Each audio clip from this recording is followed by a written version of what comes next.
We've saved a seat just for you. There's always room at the table. It's Coffee with the Pastor with your host, Andy McDaniel.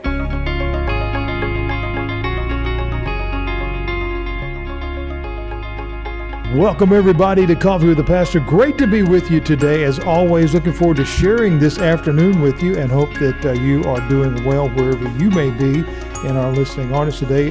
As always, we gather together each and every Monday afternoon to talk about things that matter.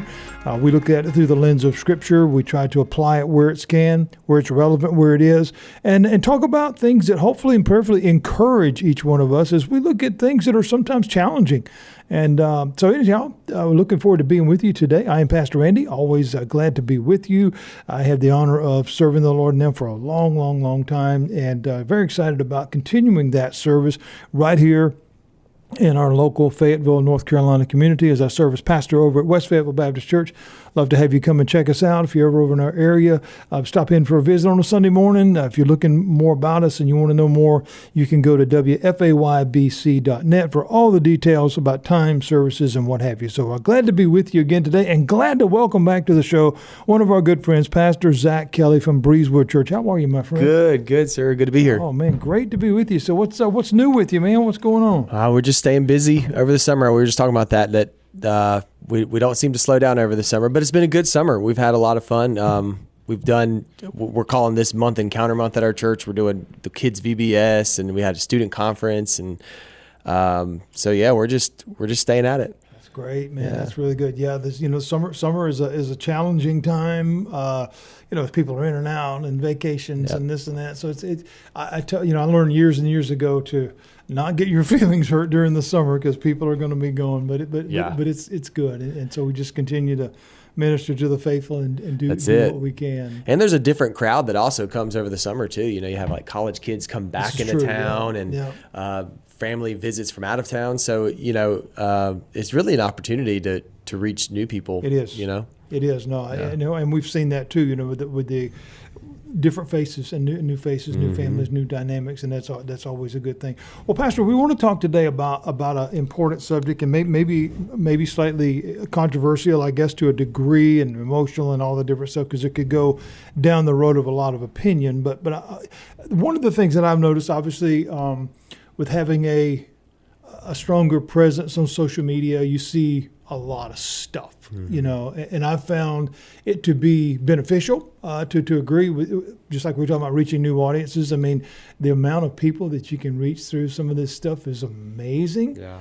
But I think also on the other side of the amount of people you can influence is amazing, and that can be bad, depending on what the information is that is being put out there. But one of the terms that has caught my ear a lot lately is, and I've heard about it, but I've really never really been introduced to it, but I've been listening intentionally to some people, and that is the word deconstruction.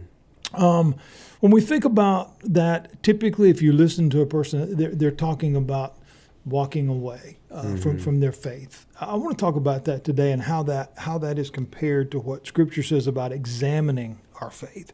2 Corinthians, it says, test yourself and see if you're even in the faith. Examine yourselves, or do yourselves not recognize that Christ is in you unless you fail the test. So I think deconstruction, if we use that word by itself, it can mean a lot of different things, actually. Right. Some see it as a healthy reevaluation of things they've been taught. Right.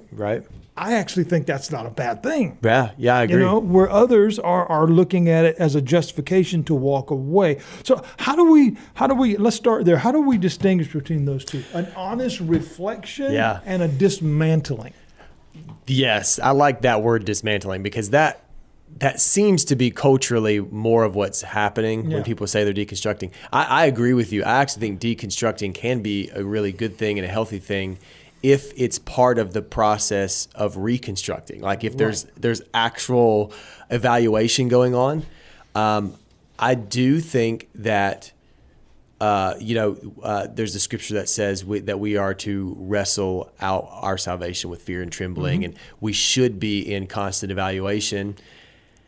And I think we should be in constant reformation of the church and our faith, because the reality is you know that much of Christendom, we get comfortable in traditions and normalcies, and the church ends up doing a lot of things for decades or centuries that like isn't biblical, and then we have to come back to, well, okay, why are we really doing this? And so I think it's good to kind of deconstruct our practices and what we mean behind certain things that we do. However, I would agree with you that more of what's taking place culturally right now when someone says they're deconstructing is they are dismantling their faith. They're saying, I don't believe anymore in some of the basic tenets of the faith of Christendom. And a lot of it's rooted in church hurt. A lot of it's rooted in probably what we've seen we would call spiritual abuse or neglect or some of these things. And so I think it's really important when we're sitting with people and they're talking about deconstruction that we start with definitions. Like, what do you mean by that? Right. What because it is very clear that can mean so many different things. And so I always like to start with defining terms and letting people share really what they mean by what they're saying. Mm-hmm. And I think that's going to be extremely important for the church and for leaders to do right now when people are mentioning deconstruction, is to allow people the patience, the grace to say, what do you mean by that? Mm-hmm. And I don't like to be critical, but I think a lot of people love to use kind of these what do we call them? Trendy phrases like deconstruction, because another one that's really trendy right now is gaslighting. Everybody's talking about gaslighting, and everybody's talking about church hurt is a really trendy thing. Right. And I don't know that people truly understand what they mean when they say these things. I agree. So we have to dig a little deeper, I agree. No, I'm very much that way. I am a definition guy. Mm-hmm. I like to take a word and really dismantle what does it mean. Mm-hmm. I was teaching a lesson recently on the word purpose. Okay, the word itself means aim and intent. Okay, so when somebody says I have no purpose, then you're saying you have no aim and no intent. That's an entirely different understanding of that word. That means I'm not trying anything. Well, that's not true. You have a purpose. You might not know what it is. And again, we're not going all Rick Warren on you here. We're talking about what is your purpose? Well, Jesus said you are the light of the world. Yeah, that's a purpose. That's it. But you're right. A lot of times the words, I think, they can be trendy. They can be the catchphrase of the day, whatever, all this stuff. But a lot of times people say things and they have no idea what it means. Yeah, and it's just it's kind of just a passing fad. I mean, really, and that was probably the word that was the original passing thing was fad. Everything was a fad. This is in now and this is out now. And, of course, in my generation and era, everything has come through from, bell-bottom jeans to mullets, which why was that ever a fad? I don't know. But all these different things. And I think this whole deconstruction now, it is kind of a fad, a thing. Yeah. But I think on the other side of that, the person who has sincere doubts and questions, it kind of causes me to think about the story of the father who came to Jesus and said, "I believe, but help my unbelief." Help my unbelief, yeah. Where do we find, and I think this is maybe where we find difficulty within the church, especially longtime people, very much the traditional ritual, pass it down. We've always done it this kind of way. That's a really hard place for them to get to because we've always been here, and now you're questioning me. So someone can get defensive about that. But if that is a legitimate question that is causing this person to possibly either have a stumbling block in their faith or maybe even the possibility of walking away, isn't it the right thing to meet them there versus 100%. Trying to jump all over them? Yeah, I think that. So we just did this series at the beginning of the summer at our church called Ask Anything. And I've done this, for years at conferences, schools. This is the first time doing it in a format on a Sunday morning. And it was It was nerve-wracking, to say the least. It was a bit stressful, but I felt like it was just going to be very healthy for our church. And it's essentially what we did is we allowed people to submit questions for several weeks leading up to the series about anything, about God, about life, about relationships, about all of it. And then we kind of combined the questions into certain categories, and then we tackled them on Sunday mornings with our teaching team, with our leadership. It was extremely refreshing because the church has not done a good job for centuries with giving space for people to ask questions. Absolutely. And we've almost made like asking questions synonymous with a lack of faith or being non-spiritual, not trusting God. But when I read the Bible, I read about a lot of people with a lot of questions. I read the Psalms where David is like, Jesus was on the cross and he could have quoted any of the 150 Psalms, and he chose to quote Psalm 22, where David said, "Lord, why have you forsaken me?" Where David's asking these really existential questions. And you even see John the Baptist in jail. This is one of the most faithful men in all of Scripture. Jesus calls him the greatest prophet. And he's in jail, and he's asking his disciples to go ask Jesus, "Are you really the Messiah?" Yeah. Well, John was the one who had preached him as the Messiah. 100%. So I think part of the Christian faith is actually wrestling with deep questions and wrestling with doubts.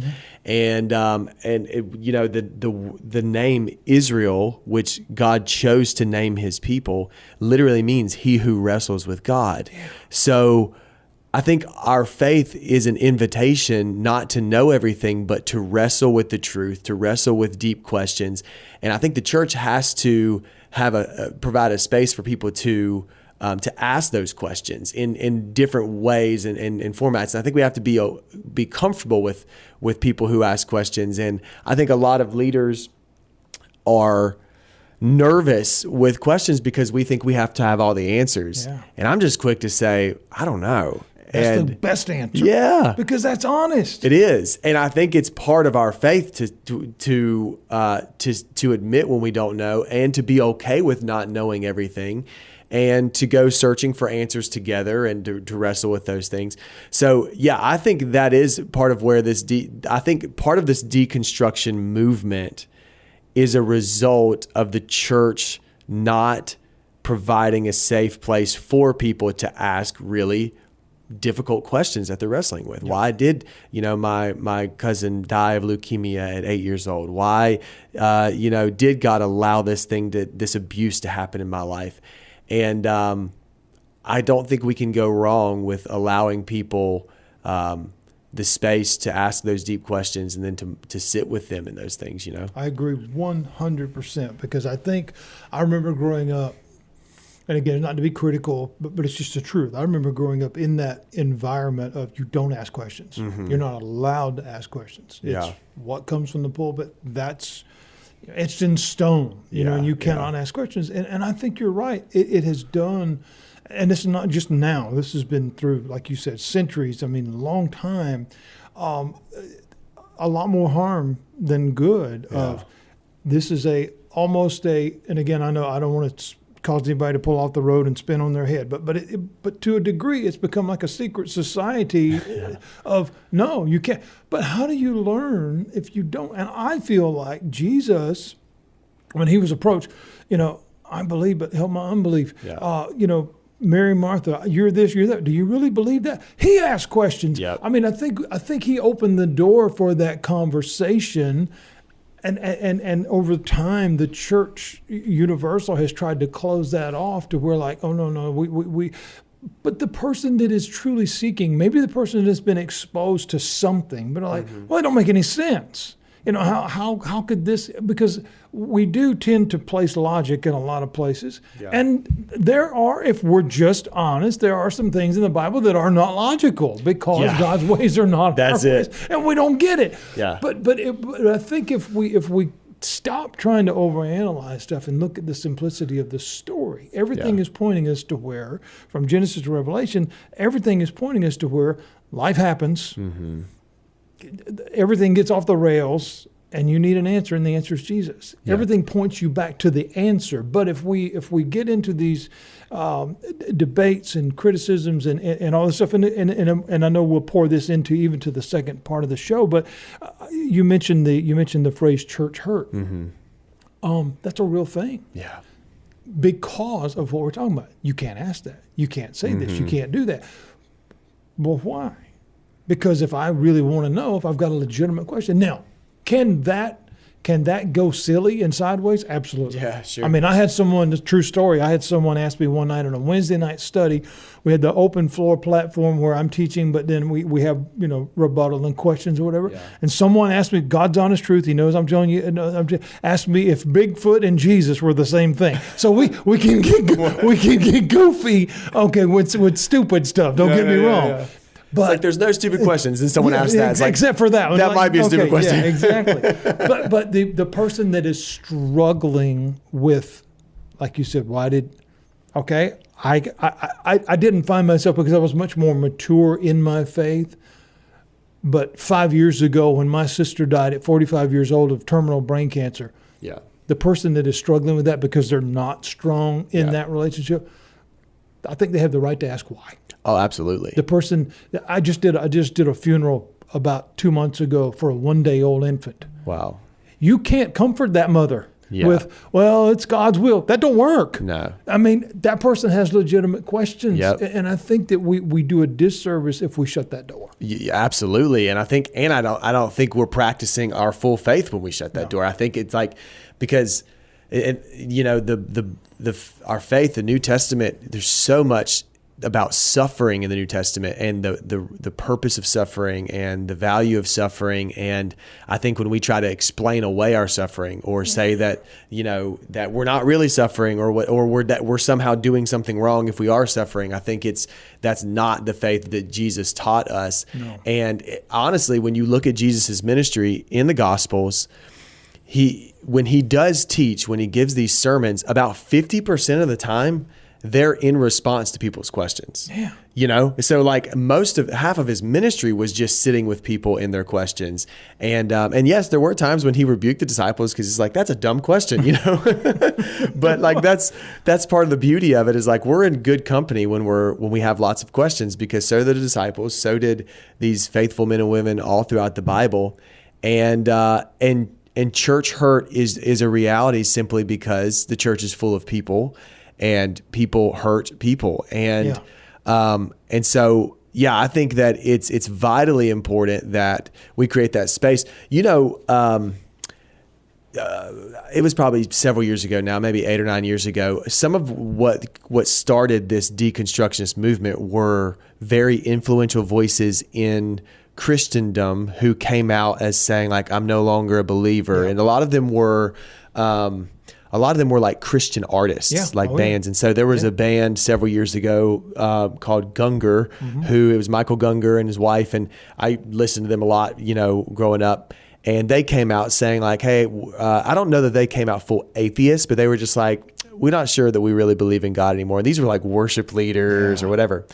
And he cited that one of the reasons that caused him to question his faith is, I believe, they went and visited Auschwitz. Oh, wow. And they looked at like, just the severity of the Holocaust and like the horrible things that happened. And he said it was things like that just caused him to question, like, how could a loving God allow this? And I certainly don't fault him for having, these big questions that come up. But I do believe at some point in everyone's faith, you do have to evaluate your faith in the face of absolute tragedy. Yeah. And I think for me, I'm like, I don't think it was wrong for him to have these questions. No. I wonder if he should have ever been on big platforms without having those questions first. Meaning that our faith should be tested. And in 1 Peter, it says that our faith is refined like gold. Absolutely. That like it needs to go through this rigorous process. And so I can't question him or his ministry or any of that. But I just wonder how what kind of system do we have in place where we have these really big influential voices in Christendom that have not gone through the testing of their faith? That's awesome. You know, Yeah. and now, and so he falls away and causes lots of people to go with him because they're like, well, he's an influence in my life. And if he doesn't believe, then I don't know if I believe. And I think it's exposing kind of this lopsided, balance in Christendom where we do have really significant voices and leaders who maybe have not really gone that deep into why they believe what they believe. That's fantastic. And so I think it to some degree, I think this movement is good because it's exposing some things that need to be exposed. Yep. But it's always tragic when you watch people walk away from the faith. But Jesus promised us that in Matthew, 24, he's like, and then that time when there's persecution, there's going to be many falling away, many who question their faith, many who walk away from the faith, and they'll hate each other and betray each other. And he says, but the one who stays firm to the end will be saved. Absolutely. Absolutely. No, I agree with you. And I think let's pick back up on that when we come back from a break. Friends, we'll be right back in just a moment.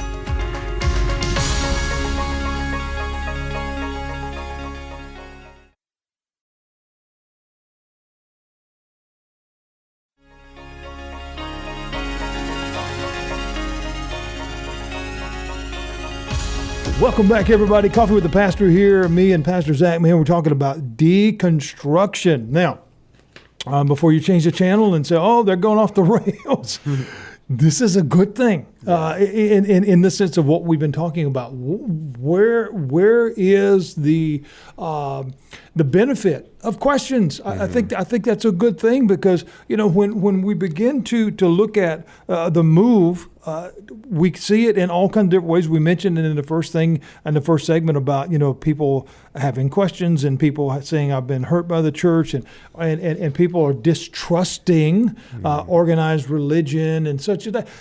If you look at that through the lens of logic, and more importantly, if you look at it through the lens of Christ, it's really not that hard to see why somebody would say, yeah, I don't want anything to do with that. Because if we look at it like, see, the Pharisees, they were the guys, of their time. And Jesus was like, yeah, that's not how that's supposed to go. I saw this, and again, everybody has their own views on shirts and stickers and whatever, but I did see a shirt this past week, and someone had emblazoned it, and there was a picture of Jesus in the middle with his hand in his face in his hand and looking down, and the words around it said, I really didn't say that. Yeah, nice. And it's like, so when we talk about response and how we deal with this, obviously there are some who get their feathers all in a ruffle about how dare you question. I saw a recent video someone posted on social media from a church out in Arizona.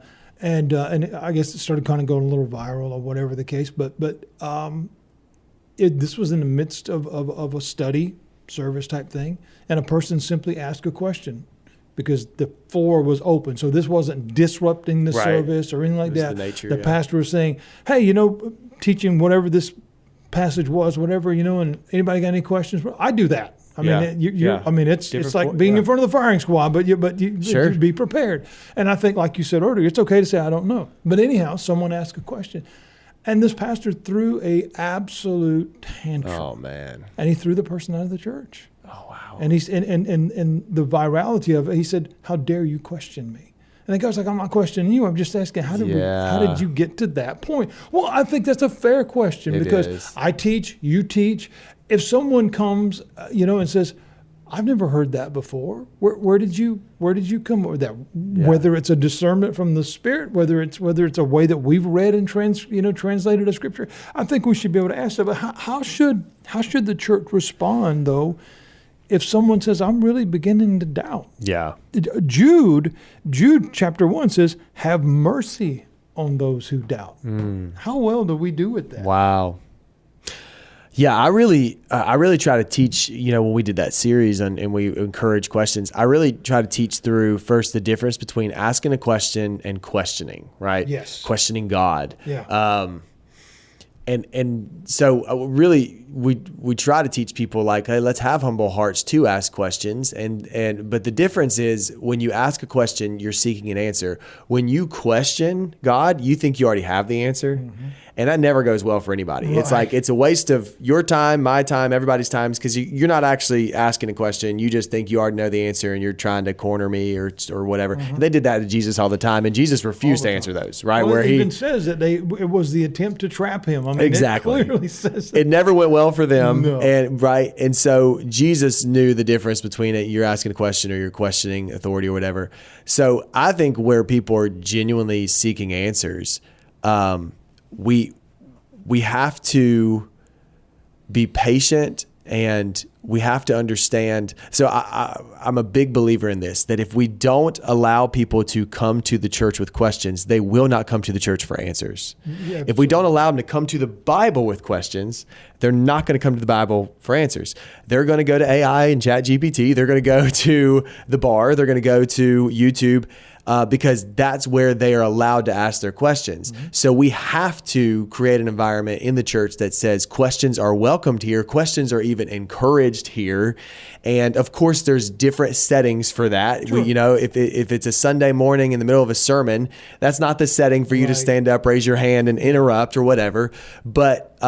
But if we don't want that to happen, then we need to create formats and settings where that can happen in groups and in classes and Sunday school and Bible study, whatever. So I that's what similar to what you were saying, like just growing up in the church, I was never told I couldn't ask questions. Right. I was never told I could, and I was never encouraged to.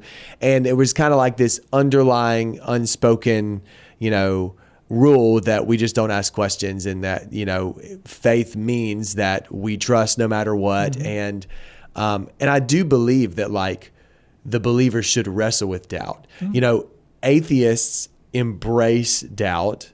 Agnostics camp out in doubt, and believers wrestle with it. And I think that's our calling, is not to ignore it, not to act like we don't have it, but to wrestle with it, to not sit in it, to not get comfortable in it. Mm-hmm.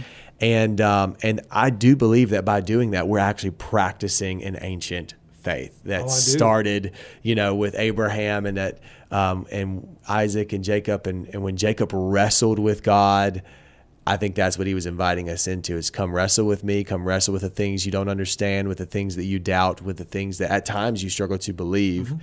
And I think it's a beautiful thing when we do that. I agree 100%. And I think that's how the conversation starts. Mm-hmm. When we look at engaging someone, maybe that's struggling with anything in life, it doesn't matter what it is. It could be all different types of things, moral, spiritual, or what have you. The approach to that is so important. If we have that dogmatic, heels dug in approach of, again, we go back to lessons in the Bible, you got something going on. Well, clearly you must be sinning. But oftentimes the lesson was like, no, it had nothing to do with it. That's just, this is going to be for the glory of God. Or in Job's case, no, there's a bigger lesson here for everybody else. And, sorry about your luck, Job, but you're going to be okay. But seriously though, we see that doesn't open the door. That turns somebody away. Yeah. I'm just coming off of writing a message on the woman at the well, one of my very favorite stories. And one of the things that I saw about the beauty of how Jesus approached her is he began the conversation finding commonality. He didn't talk about her issues in life or whatever was going on in life. They talked about water. What did they were both there for water. He needed a drink. She came to draw a drink. But it opened a conversation that typically, societally, they weren't supposed to talk to each other. The whole Jew and Samaritan thing and this and that. But if we look at the broader spectrum of that story, he really didn't come there for her. He came there for Samaria. They wouldn't have normally talked to a Jew. Yeah. But they talked to her. Yep. And it says that many people believe because of what she said. That's right. Right. So the engagement with someone is, I want to meet you where you are. I might not be there. I might not can understand what you're struggling with, because maybe I don't, but I'm willing to listen. Yeah. And I think that when people struggle with that because of fear of condemnation or this or that or whatever. But the fact of it is, if we're not willing to engage, it's got nothing to do with me in embracing or even endorsing what you're doing. Yeah. Yeah. But if I don't understand it, I want to hear, how did you get there?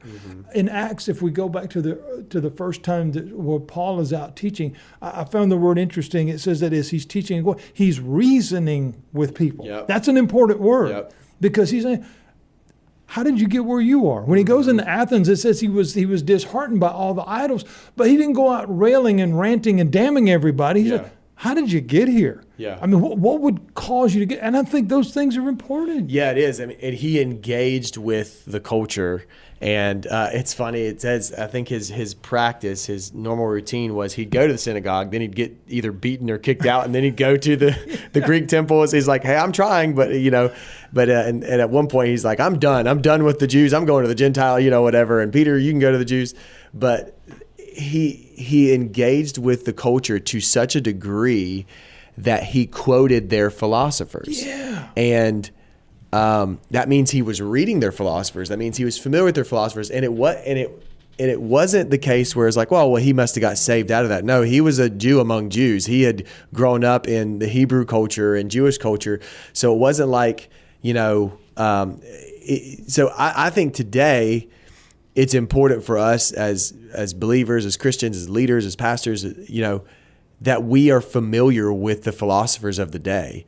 I told guys in my church several weeks ago, I'm like, listen, if we as men do not disciple the young men in this church and people who God is bringing us, I'll tell you, they will be discipled.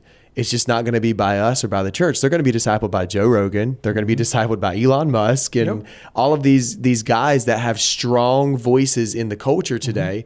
And I'm not necessarily against those guys, but I'm saying young men are going to gravitate to whoever is going to speak truth and strong to them. And so that's why in the church, we have to be willing to sit with these people and their questions, because either way, they're going to be shaped and molded. It's just a matter of whether or not the church will do it. No, you're right. So we need to be familiar with, and I'm just telling you, like the philosophers of the day they're music artists, they're podcasters, they're YouTubers, they're politicians.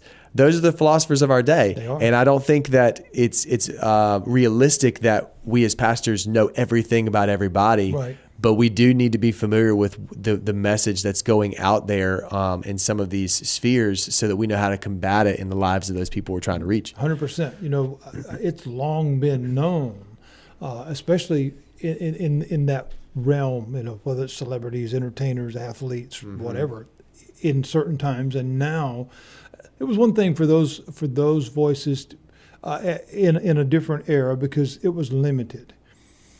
But now with social media and podcast platforms and every other media outlet that is possible, the word influencer is a very, very important word. Yeah. Because now you have, back in the day, it was Oprah and different ones, and they had a niche audience that listened just to them for their hour on TV or whatever. But now with 24-hour access, whether it's, again, podcast or this, that, and the other, and whatever the case, young people are engaged. Heck, people my age are engaged. Everybody's engaged in some capacity, and an influencer needs no more than a few seconds of your attention, and you either stop and listen or not. And if you do, whether it's 30 seconds or 30 minutes, you're going to listen. Yeah. And that what is being said, and I take that very seriously. I think it goes back to what it says in James about be mindful of being a teacher. Yep. Because that's a serious thing, and you'll be not only held to a double accountability, but what you're saying matters. And I think for going back to what we're talking about, understanding the level of importance and really the level of influence that we have as leaders, especially in the church as pastors and teachers, what we say matters. But how we listen and respond matters. Because if I'm not willing to hear about your whatever, your depression or your lifestyle struggles or this or that, I can't meet you where you are. But that's what Jesus did. He met people in their issue. And if we're not willing to do that, I don't know that we're following him very good. No, I mean, I think this is what discipleship looks like. It's doing life with people. So you mentioned so this is the kind of the cultural climate of the day. I'll just use Joe Rogan as an example. He's one of the biggest, if not the biggest podcaster in the world. Millions and millions of people listen to him on a weekly basis. I think he releases 2 or 3 episodes a week, and each episode is 3 hours or longer sometimes. So you're talking about people will listen to up to 6 hours of this guy having conversations, learning his thoughts, his whatever. Then they can jump off that podcast, follow him on his Instagram, follow him on his other places, follow him on Twitter or X or whatever. And I mean, you have a constant access to this guy's life. And then he's also, I don't know if he's doing UFC still and all this kind of stuff. So you can literally follow this guy, never know him, but have a pretty good overall arching view of his life because of how much content he puts out in a given week. And yet, this is what discipleship is supposed to look like. It's you have full access to my life. And I really struggled when I started out in youth ministry in Charlotte. I was in this city of massive churches, elevation campuses were all over. And I had a youth group of about 5 kids. And I'm like, Lord, why am I here? I wouldn't even go to my youth group. I would just should just put them in the car and drive them down to elevation. You know, I'm like, well, I wouldn't come to what I'm doing. What can I give these kids that they can't get from all these other places? And I remember the Lord just spoke to me in that season. He said, Zach, you can give them you. Yeah. You give them yourself. They can have a relationship with you, and that's what they need. And that's what so I went all in on that. Like I'm going to give them a relationship with me. And that's what discipleship looks like. Yes. And that's what we can offer that Joe Rogan cannot offer, that the biggest platforms cannot offer is like, come and do life with me. Yeah. Like, let's eat together. I'm going to show you how I live my life. I'm going to invite you into my prayer time. I'm going to invite you into ministry time. I'm going to invite you into my family and my home. And that's what discipleship is supposed to look like. And that's why it's so funny that like online content has become shorter and shorter and yet become so all encompassing, where you have these streamers who stream their life 24/7 and people watch it. I know. And because people are hungry for doing life. I want to know what are you eating for breakfast? People are posting it on their Instagram, and I don't exactly get that stuff, but on a like a spiritual level, I do understand what's happening. Is like people are hungry for connection and community, and they want to feel a part of even the mundane parts of our lives, of other people's lives, because they want to belong somewhere. So I'm like, as a church, this is what we have been called to do all along. It's why in Acts they broke bread together every day in each other's homes. And they were added to daily. They were added to.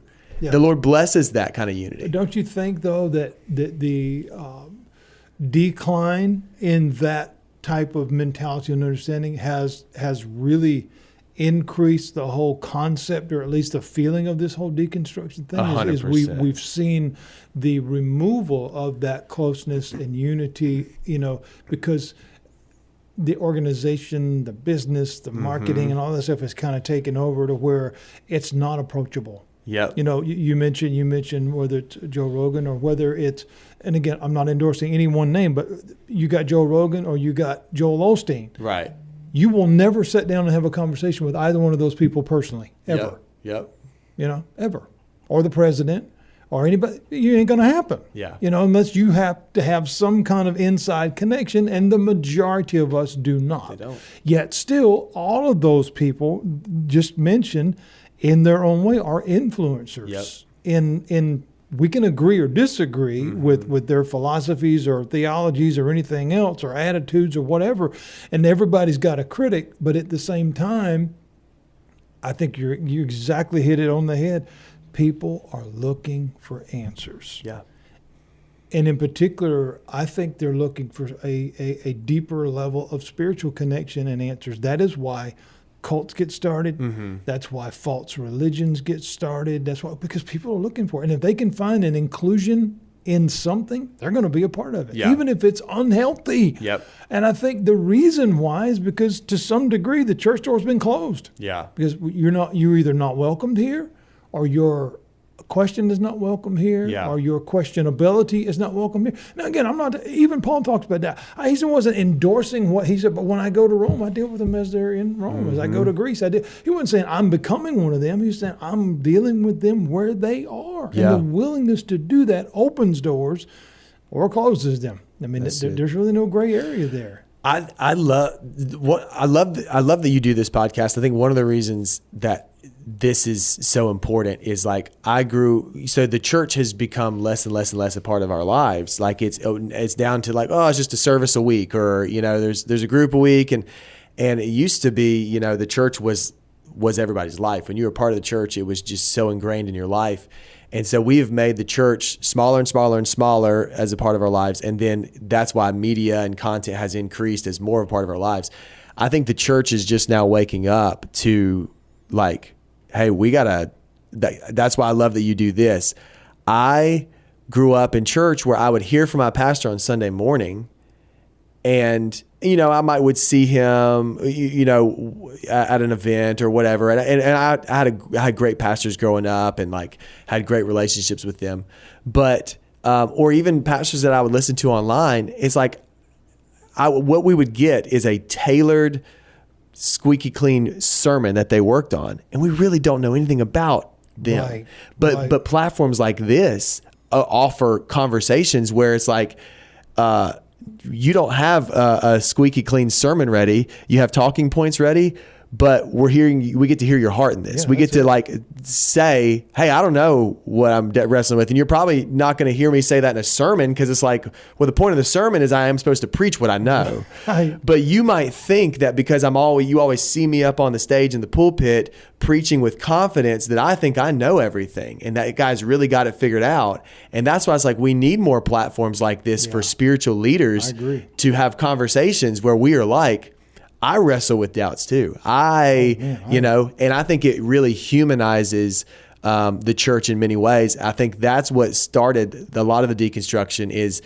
spiritual leaders just don't seem human, and it doesn't seem like this is realistic. And if he never doubts and I doubt, I just must not be able to be a Christian. Exactly. And so I think this is the church is becoming healthier the more it embraces like, let's get on all these platforms. Let's actually invite people into our lives. Yeah. Let's, you know, not put ourselves on a pedestal. Let's not try to build a big following. Let's just try to be authentic and genuine, you know? Absolutely. I think real is the key, without a doubt. Friends, we're going to take our next break.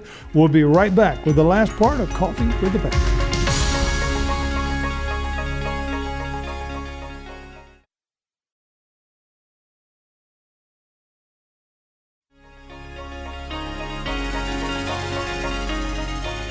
Welcome back, everybody. We're so glad to have you with us. What a conversation we have been having so far, and I pray that you've gotten something out of this, and maybe it's caused you to pause and think a little bit, depending on which side of that argument you're on. But, you know, I was thinking about some of the stuff that we were just saying, and it caused me to think about this point. I had kind of written this down. I didn't know if it would make it in or not, but here's the thing. When the church culture, we use that phrase sometimes seems more focused on rules than relationship. And sometimes that can misrepresent, I believe, the heart of God, because he wants relationship. You know, I think that goes all the way back to the very beginning when he said, it is not good that you be alone. We can look at that from the spousal part. I think it also means God wants to walk with you the entirety of life. Yeah. I really believe that. So are we, and I think this is a challenge question to all of us in ministry, do we present a faith built on grace or man-made structures? And I think when we answer that, we pour into these lives of people that are really struggling. Yeah. Because again, we go back to, well, we've always done it this way. That can be comedic in some circles, and that can be really serious. I think we have to ask the question, why? Why have you always done it this way? If indeed you've never examined, is that even right? I mean, because I remember a few years ago, several years ago, but I remember we were going through a season where we did not have a full volunteer staff for musicians for our praise team and stuff like that. So we were, you know, as people were available, we would allow that person to come in and you know, and everything. And I remember this one young man, he came in. I had met with him. He had a wonderful heart for the Lord, but he had an incredible talent, loved to play, and he was a drummer. And he could beat the skins off of him. I mean, this kid was phenomenal. And so it was a Sunday, and he came in, and he did his thing along with the praise team, and they had a great time, had a great set. The music was phenomenal that morning.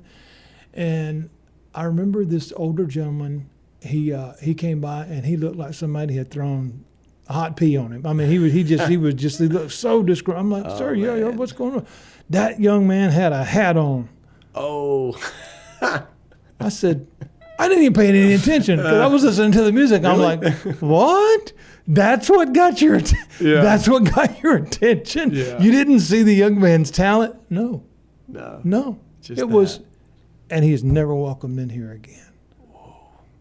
And I'm like, wow, that says more about you than it does him. So how and we'll finish up with this thought. How do we make a true, earnest effort to build, and maybe in some cases rebuild, an authentic faith instead of just walking away from it altogether?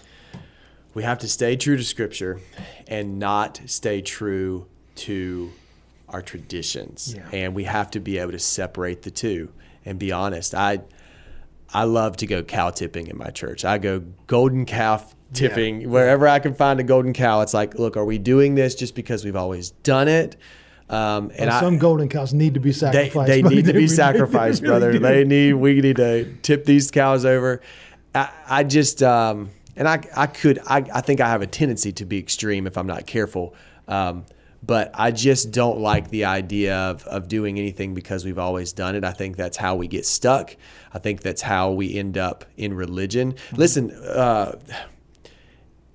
Egypt in the beginning was salvation for the Israelites. They came to Egypt to escape a famine. Absolutely. So Egypt was actually a really good thing. It became enslaving when they stayed too long. Yeah. So I think there are a lot of good things that we do in church that like the Lord uses and he blesses, but then we make an Egypt out of it. And it becomes something that holds us back because it's like, look, the Lord was doing that. We used to do a student conference at Breezewood. I called it Release, and it was like my baby. I loved this conference. We would do it every year. It grew every year. It was one of my favorite times of the year. And we got to year 10 and we did year 10. And then I told my team after that, like, hey, we're not doing the conference next year. And everybody's like, why? And it's like, I just feel from the Lord like it was time to end this conference. Mm-hmm. And I wasn't sure at the time why, but I just knew like I don't want to just keep doing it because we've always done it. Right. And it turns out that I was a year later, I was transitioning out into the lead role. Our new youth pastor was transitioning in. And if we had kept that conference going, it would be something he felt like he had to keep doing. Exactly right. Instead of him being able to birth his own vision. And so I just think it's so important that we evaluate. One last story. I told this story this past Sunday at my church. It's an old parable of a man who would get up every morning and do the same routine. He would get up early, he would light a candle, and he would get on his knees and he would pray. But his cat would keep bothering him while he prayed. That's how we know cats from the devil. And so what he started doing is he introduced another step. He got up early, he lit a candle, he poured a bowl of milk, put it on the windowsill, and then he got on his knees and he prayed, and the cat would be distracted by the milk. Well, this guy became very renowned for his devotion, and people came from all over to learn and be discipled by him, so that generations later, there's a bunch of young men who would get up early, light a candle, pour a bowl of milk, get on their knees and pray, until someone finally asked, why are we pouring the bowl of milk? And it's because they had just always done what they were taught to do. And this man was spiritual and he's devoted to God. And this was another step. And so it's like the bowl of milk became something that they all thought had spiritual meaning. But it's like, no, it's a very practical thing. It was for the cat that he had, you know? And I'm just thinking, how many bowls of milk do we have in our churches where it's like, we're just doing this thing, these practices or whatever, these steps that and I'm not saying they're necessarily bad or wrong, but they are void of purpose because we've not really evaluated what we're doing here, why we're doing it. And I think that's really what we're trying to protect here is like, what is the purpose of the church? And Jesus gave us the Great Commission, and he gave us the commission to go and seek and save the lost and make disciples. And whenever we start adding all these other things to that, and we really get confused with what our mission is. So 100%. We got to keep it simple. Yeah. Simplicity is a core value of our church. It's funny. Me too. But I'm like, this is important here. Yeah. We're going to keep things simple. I could not agree more. I have a daily video teaching I put out called Making It Simple, because that's what it is. I love that. It's not meant to be hard. It was never meant to be hard. No. We have added so many complications in the idea of improvement and shining up the gold a little bit more. But pure gold is transparent. And we don't need all that extra stuff. We don't. No. And because it gets in the way, because it becomes that sacred cow. It becomes that, well, my grandmother donated that pew, and it just gets in the way, and it becomes a problem. I have probably 2 or 3 times in my ministry over the years been a disruptor, in the sense of I come in and, and the first Sunday or two that you're there, they hand you kind of the script to a degree, like, we do this, this, and this. And I'm the very first one to say, why? Yeah. You don't need that. I had someone threaten to kill me over that one time, real. Because I didn't think we needed a business meeting that day. But it's in the Constitution. I'm like, but what are we meeting for? Why are we? We have nothing to talk about because everything's good, and all the bills are paid, and they literally stood up and said, we need to kill him. I mean, I'm like, wow. It's like, what are we doing? What are we doing? Yeah. But it's stuff like that. But on that very day, here's the point of that. Wow, that was atrocious and shameful. But what was worse? We think, okay, that's pretty bad. Yeah. What was worse is afterwards, I had a person come up to me that was a visitor that day. And they were like, what's wrong with your church? Wow. Why would they be so bent out of shape about man-made nonsense? Wow. And I'm like, it broke my heart, because I had nothing to do with that, but I represented that. Yeah. They don't know the difference. And it's like, that person left here today. They'll never be back. Wow. Ever. Yeah. And that was the impression that they got from what we did. They didn't hear the sermon. They didn't hear the worship. Wow. They didn't hear nothing but an idiot making a fool of himself over legalistic stuff. Wow. And so my point of saying that, and I know that sounds a little harsh, but no, it's real. True faith is not about blind acceptance. Amen. It's about building a solid foundation. And Jesus said that when you have your foundation on the rock, it doesn't matter what comes against it, rain, wind, whatever, it's going to stand. That's right. But anything built on the sand, it's not going to work. And I think that we have a lot of places have really either built on the sand, or they took their foundation out and replaced it with sand. So I think that we when we think about deconstruction, finding out why. I'm a big why guy. What got you there? Yep. But I think in the process of that, we as those that are sincerely in love and with the Lord, and really let's help them reconstruct. Amen. And find a way back, not because your grandmother said so, or because we've got great stained glass, or none of this that we hold. Okay, sentimental stuff, whatever. It's all good. But why? I think what you just said was, why do we do what we do? Yeah. And if you can't answer that question, right? Because it's not about your denomination, it's not about your doctrine, your tenets. Why do you do what you do? And if it's not because you love Jesus and want more people to, you got a problem. Yeah. I mean, it's really bottom line. And I think too, what you said from the beginning is like, if the goal here isn't reconstruction, then you're not deconstructing. You're dismantling. Absolutely, 100%. And if that's what you want to do, that's fine. Be honest about it. Yeah. But deconstruction, by definition, is with the intent to build something. Yeah. And I think that's what we have to help people understand, is like the goal here is to build something that will last. 100%, because when we tear something down in order to build it back better. Yeah. We just moved in our house not too long ago, and there was a cabinet there that the overall structure was something I really liked, but it wasn't logical. It couldn't work for the way that it was. So I tore it all apart and put it back together in a way that would work. And now it's like this showpiece in our house. Oh, nice. Everybody that comes in, like, wow, I'm like, well, yeah, I mean, I don't take any credit for building it, but I redesigned it, and it's like, that's what our lives should be. It's Absolutely. like, okay, I had some issues and I had some doubts. It's like, okay, that's good. Yeah. Because that's how you can get healthier. It's almost like going to the gym. You have to tear that muscle down to build it back stronger. That's true. Yeah. You know, because and that's why I always use the analogy, is the difference in going by the gym and in the gym. Yeah. Yeah. There's a big difference. Big difference. Yeah. Big difference. And it's the same way with our faith. If we don't engage one another and we don't engage our sincere, heartfelt questions about our doubts or our questions or wonders and stuff like that, we don't grow. Yeah. We just stay dormant, and that's not healthy for anybody or any church. But man, thanks for being here today. Yeah, it's great. thanks for having me. I love it. Tell everybody about Breezewood, man. What's going on? Yeah, Breezewood. So we actually we did a public baptism at Hope Mills Lake and saw like over 100 people baptized. It was Awesome, amazing. awesome. Yeah. But we're off of Legion Road in Hope Mills, and 8:30, 10 o'clock, 11:30 on Sundays, and yeah, we just love the city, love the churches of our city, love West Fayetteville Baptist, we just got so many great pastors and great leaders here, and I'm really encouraged by what I see around our city. I think we just got a lot of great people in position to make an impact here, and thankful to be a part of it. Yeah, man, me too. I couldn't say it any better. Well, thank you for being here, Pastor Zack. Thank you for all listening today and giving us a little portion of your day. And guys, that's out there, just like Zack said, we know a lot of you.